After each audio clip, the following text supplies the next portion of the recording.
For too long, introverts have been trying to do business the exact same way that extroverts do, and I know from personal experience, I followed what everyone said you absolutely have to do in order to create success in your business, and I completely burnt out and walked away from my business for nearly 3 years. I have come back and actually created an introvert friendly business for myself. That means I have lots of quiet time and space for myself.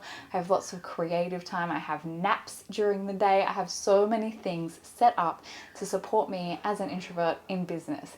And I thought I would share with you today the 5 things that I personally have made a non-negotiable in my introvert friendly business, and I hope that they will be helpful for you too. Hi, I'm Katherine Mackenzie-Smith, and I support and champion introverted and highly sensitive people to create businesses, lives, and success on their terms. And so I'm going to dive right in with my 5 things that I have decided that for me personally, and maybe they will be helpful to you too, will help you create an introvert-friendly business. If you are more introverted or highly sensitive, if you are creating or running a business of your own, or you're just a creative person wanting to put your work out into the world, please make sure that you comment below and say hi and subscribe and hit the bell so that you never miss videos from me. So let's dive right in. These are the 5 things that I have decided are non-negotiables in my business in order to keep it introvert friendly, make it as sustainable as possible, and create success on my own terms without overwhelm and burning out. Number 1 is to actually take time throughout your day, at the start of your day, at the end of your day, to check in with yourself and what you need. What is really important is having the self-awareness and self-leadership to know who you are, to know how you work best, and to know in any given moment what is going to work well for you, what is going to feel good for you, and always being open to changing that and evolving it and adapting it based on the situation. I think so many of us, especially if we are more introverted or highly sensitive or empathic, we can actually get drawn by other people's energy and find ourselves getting caught up in that and actually go in a direction that we maybe don't want to go in. And then sometimes it can be like 6 months or a year and we actually look back and go, oh my goodness, how did I end up here? And it's because we maybe didn't take that time to check in with ourselves, and we started following, just naturally gravitating towards bigger energies and being influenced by them and ending up in places that we didn't want to be. I know we can also sometimes use our introversion as a reason to not do something. And so in any given day, in any given moment, actually making sure that we have the self-awareness, that we know ourselves really well, and that we honor our strengths and who we are just naturally, so that in our business, we're always creating ways that support us as opposed to trying to fight who we are. I know that I'm really good at doing things live. I'm really good at kind of having an idea and running with it. If I try and put too many obstacles in the way or give myself too much time, I will overthink it and I will think myself out of it. I will destroy an idea before I've had a chance for it to live. And so the best thing for me to do when I have an idea, if it feels really aligned and really exciting and energizing to me, is to actually take action on it. Otherwise it will just end up in a drawer with where all good ideas go to die. Number 2 is how we can take that self-awareness and self-leadership and actually create boundaries in our business so that we're not constantly giving all of ourselves and we're not giving all of our energy away. And I know this probably seems like a pretty standard thing that we all need to make sure that we have in our business, but when we are more introverted, when we are more highly sensitive, if we're affected by the energy of other people, it's not just helpful to have energetic boundaries in making sure that we're really grounded and not taking on the energy of the people that come into contact with us, the people that engage with us online, and our clients in particular. It is really, really important that we're really mindful of our own energy and our own boundaries. It can be as simple as having some really basic energetic practices that actually help you get grounded, help you let go of any emotion or energy that you might have taken on from anyone else, or for just opening and closing your space. Even if you have an online business, it can be really, really helpful to open your space as you're stepping into a client call or a meeting, and then closing that space off again so that you don't take any energy from other people with you as you go on about your day. In terms of having clear business boundaries, this can be as simple as managing the expectations of your clients and the people in your community. I know that there's lots of different ways to do this, and so it's actually just working out what is best for you. But it can be as simple as having clear business hours, times that you are specifically checking your emails, an autoresponder that lets people know when they can expect to hear back from you or how they can best communicate with you between sessions, between calls, whatever that might be. So it's actually just about taking a moment, and it evolves over time because sometimes you don't know that you need a boundary until someone oversteps it and you realize that you need to actually make that part of your business. Managing expectations to make sure that from the get-go you've set your boundaries and your people know exactly what to expect from you. Number 3 is something that you may never have heard about before, but I actually think of my business as its own separate entity. One of the things that I started to do for myself and with my clients was to actually kind of create an energetic container that our business exists within. That way it can still be, and this is such a strange concept, if it's new to you, please let me know. But what I think of is my business exists as its own separate entity, and I am co-creating and collaborating with that entity, and that energy is bigger than me. It's bigger than, it's infinite. It's tapped into a bigger source that is beyond me in this human body. And so when I energize this container, I can contribute to it without having to give all of myself. My clients and the people in my community can contribute to it.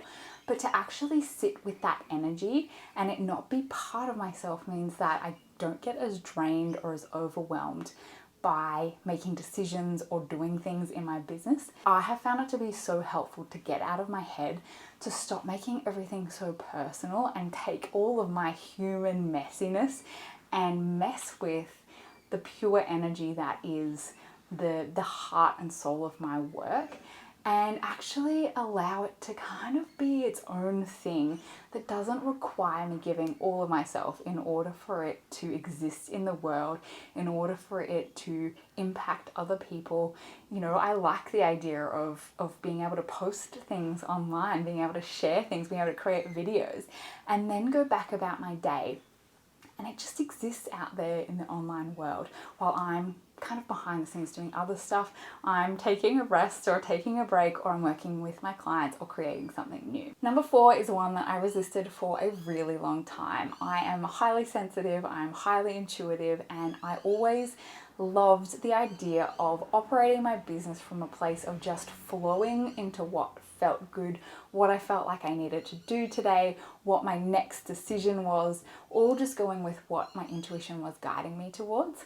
But let me tell you that this has made all the difference in my business. Like, sure, creating the energetic container was probably the first phase of really helping me to not get so burnt out, not be so overwhelmed, not be so drained and exhausted by my business and showing up in the world. But this has been the next biggest thing that I realized I needed in order to be able to be intuitive and flow with the energy.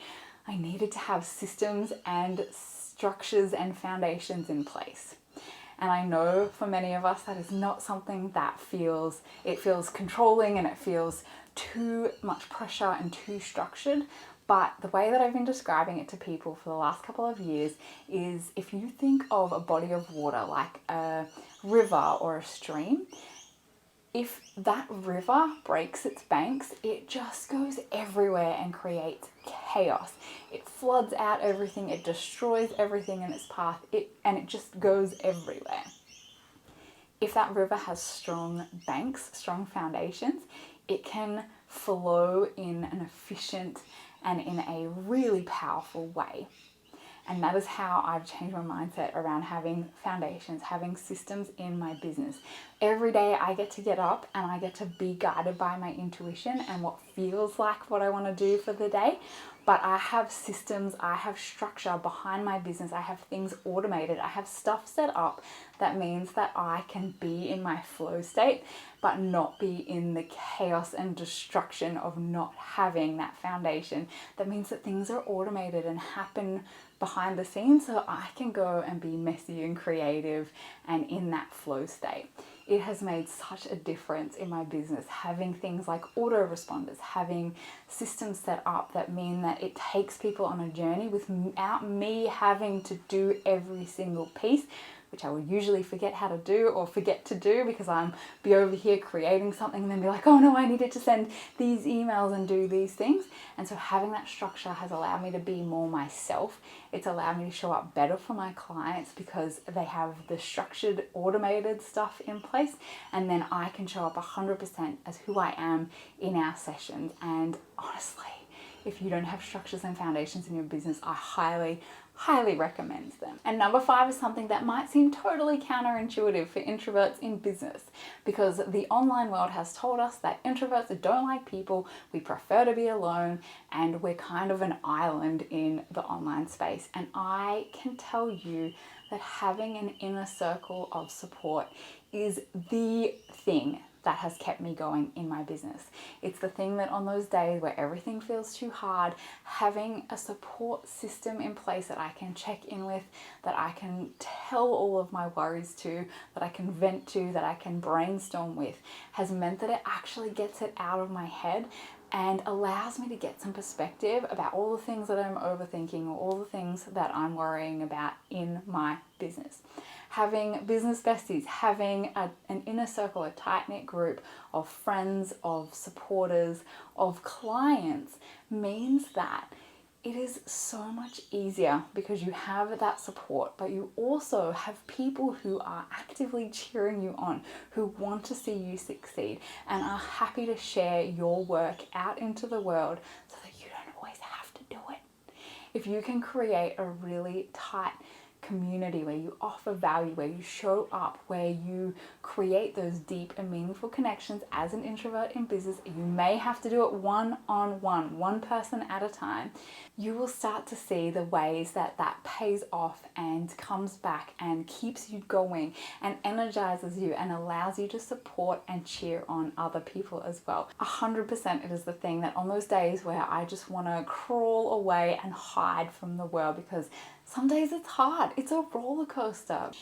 And of course, if you've been in business for any amount of time at all, when you talk about the roller coaster of business, life just always proves how much that is the case. I'm sitting here editing this week's video, and right at the point where I stopped was the light changed so significantly that I could not use it. It looked terrible. So that is just life. That is the roller coaster, but it helps so much. It helps you get through the day. It helps you get through those moments where things don't go to plan, when you have people who have your back, are in your corner, are supporting you, are there to hear you vent, are there to chat to you about ideas and can see the bigger picture sometimes when you can't always see that for yourself.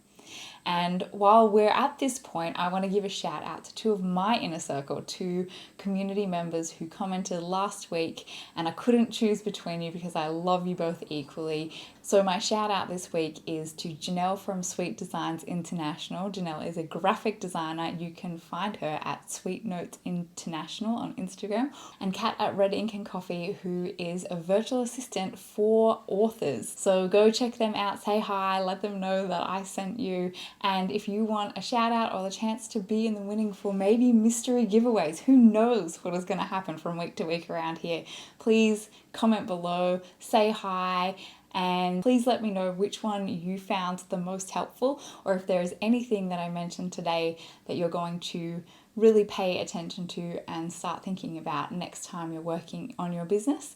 And if I missed anything, please also let me know. I know there are so many things, but limited time, I had to pick my favorite 5. So let me know in the comments below. If you enjoyed this video, please leave a like and share it with anyone who you think would also find it helpful. And I'll see you in the next video.